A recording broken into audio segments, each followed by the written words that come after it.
question is something the left cannot answer.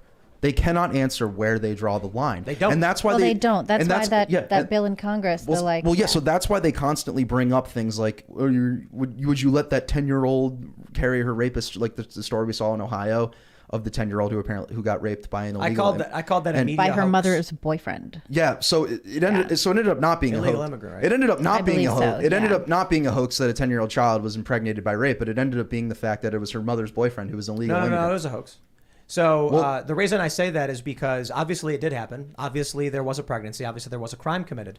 But when you look at the statements from the local governor, it was in Ohio, right? Yeah, and they said she could have gotten the treatment. That's correct. But they did not do it. They went somewhere else instead. And so what I'm saying is it is a hoax in the sense that they drummed up a big political story for political play without the full context. Exactly. What about the 16-year-old girl in Florida? For what about the 16-year-old girl in Florida who's an orphan? She has no parents. She's pregnant. She's 10 weeks pregnant.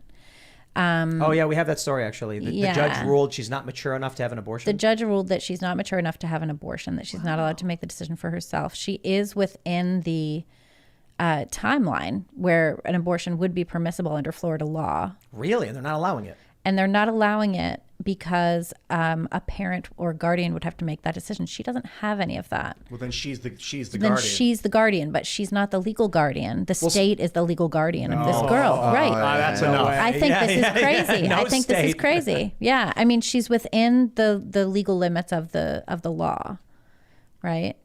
Well, this is and tough. they're not allowing Seth her Dillon to says do it. It's human life should not be taken. Yeah, I do think that there should be exceptions for rape and incest for sure.